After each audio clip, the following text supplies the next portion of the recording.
시청자 여러분 안녕하십니까? 주말 잘 보내고 계십니까?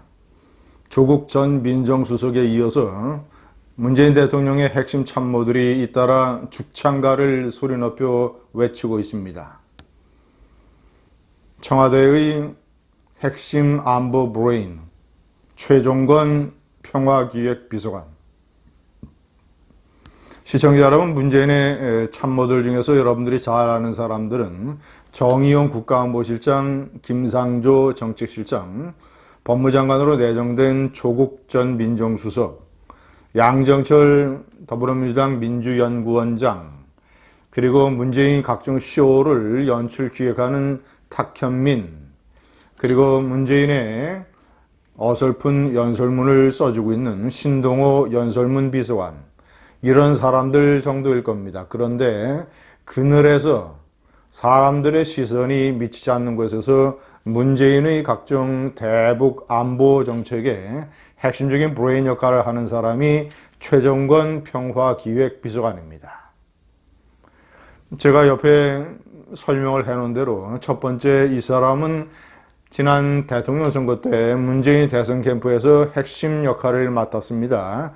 외교통일 자문위원으로 위촉이 됐고 한반도 안보 신성장 추진단장이라고 하는 이런 외교 브레인들의 팀장을 맡았습니다. 미국의 유명한 미국 뉴욕주에 있는 이 로체스터 사립 명문대학에서 정치학과를 졸업을 했고 연세대학교의 석사, 그리고 또 미국의 오하이오 주립대에서 정치학 박사를 받은 미국에서 공부하고 미국의 문화와 정책을 잘 알 수 있는 일종의 미국 전문가입니다. 그런데 이 사람이 이제 이런 국제적인 감각이 마땅히 있어야 되는 이런 핵심 브레인이 일본과의 문제, 또 이에서 죽창과 선동을 어떻게 하고 있는지 제가 일단 SNS에 올린 글을 제가 보여드리겠습니다. 천천히 읽어드리겠습니다. 첫 번째 페이지, 역사는 발명한 물건과 발생한 사건의 기록만이 아니다. 시대를 살아간 사람들이 이루고자 하는 꿈과 희망, 그리고 그것들을 이루고자 하는 노력의 기록이다. 2019년 8월 2일 우리는 다시는 지지 않을 것이라는 대한민국 문재인 대통령의 한마디는 우리의 꿈과 희망을 이루고자 하는 노력의 시작을 알리는 역사 선언이다. 자, 두 번째 페이지입니다. 학교로 돌아가면 제자들에게 밝은 미래에 대해 강의하겠다고. 이것은 이제 자신이 문재인 대통령의 저런 얘기를 듣고 작심하고 또 작심했다는 내용입니다. 연세대학교 외교학과 교수 출신이기 때문에 청와대 비서관을 그만두면 학교로 돌아가게 됩니다. 학교로 돌아가면 제자들에게 밝은 미래에 대해 강의하겠다고. 이 고단한 반도의 운명을 바꾸는데 벽돌 하나를 얹었다고. 다시는 어두운 시대로 돌아가지 않겠다고. 너희들은 기차를 타고 대륙으로 갈 수 있다고.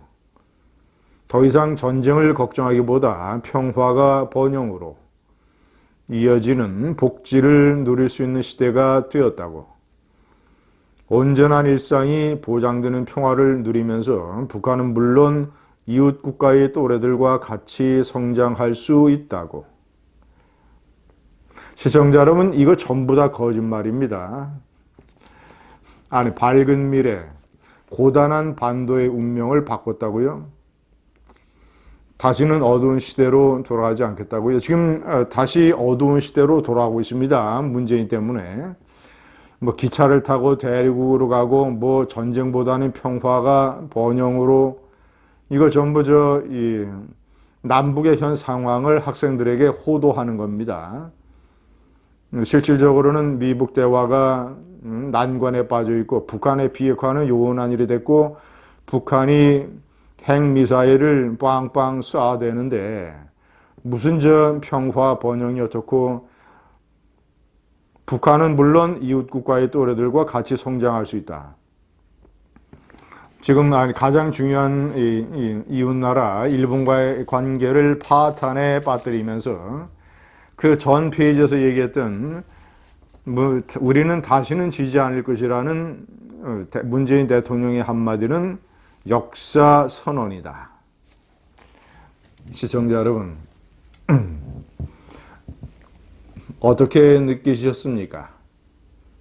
미국에서 대학교도 나오고 미국에서 박사학위도 받고 국제 정세를 마땅히 알아야 되는, 그리고 이 나라 대통령의 후보 캠프 시절 브레인 집단의 팀장을 맡았던 인물, 그리고 핵심적인 평화 기획 비서관을 맡아서 대북 관계의 정책을 수립하는 이 대한민국 명문사학 연세대학교의 정치학과 교수, 지금 이 교수의 지적 수준이 이 정도입니다. 학생들에게 냉철한 국제 정세를 가르치고 학생들이 올바른 실사구시의 정신으로 외교 정책을 연구하고 배우는 자세를 갖게 만들어야 되는 이 교수가 학생들에게 환상과 동화와 전설과 무슨 공상과학 소설 같은 얘기를 잔뜩 하겠다고 지금 벼르고 있습니다. 조국이는 서울대에 복직하면 학생들에게 죽창가와 이런 것들을 선동해서 가르칠 것이고, 최종권은 연세대학교에 복직하면 이런 공상과학 소설을 학생들에게 가르칩니다. 문재인이 왜 대북 관계에서 저런 식으로 촛불파리 소년 같은 환상적인 방법에 매달려서 2년 동안 나라의 국가안보와 이런 것을 대북 관계를 다 이렇게 망쳐놨는지, 그 비밀의 한 열쇠가 최종권에게 있습니다. 제가 두 번째, 세 번째, 네 번째에 명시한 것은 최종권이 청와대의 핵심 비서관을 맡은 직후에 2017년 문재인의 미국 방문 바로 직전에 언론 인터뷰에서 한 얘기입니다. 두 번째, 문재인 대통령은 딜 메이커이지 딜 브레이커가 아니다. 트럼프는 부동산 거래를 많이 해서 딜 메이커고, 문재인은 변호사 시절에 노사관계 조정 이런 것들을 많이 했기 때문에 딜 메이커란 얘기입니다. 아니, 딜 메이커는 무슨 딜 메이커입니까? 딜 브레이커지. 진용 배상 판결이라고 하는 것을 외교적으로 슬기롭게 해결하지 못하고 이런 식으로 일본의 보복을 초래한 일본은 딜을 메이크하려고 여러 가지 제안을 내놨었는데, 외교적인 협의하자, 중재위원회 만들자, 제3국 중재위원회로 가자, 이런 식으로 일본은 딜을 하기 위해서 계속 노력을 했는데 그 딜을 깨버린 딜 브레이커가 문재인이었습니다. 문재인의 실체에 대해서 완전히 국민들에게 허상을 잔뜩 거짓말로 이런 식으로 늘어났던 최종권 비서관. 세 번째, 문재인은 북한의 나쁜 행동에 보상은 없다는 생각을 확고하게 가지고 있다라고 또 거짓말을 해댔습니다. 지금 북한이 이런 식으로 미사일을 팡팡 쏴대면서 더욱 정교한 이스칸데르 미사일로 핵무기를 실을 수 있는, 대한민국의 목에 창검을 겨누고 있는데 쌀 5만 톤을 제발 좀 받아달라고 구걸하고 있는 정권이 문재인 정권입니다. 그런데 북한의 나쁜 행동에 보상이 없다고요? 네 번째, 우리가 운전석에 앉고 미국은 조수석에 앉아 함께 협력해 갈 수 있다.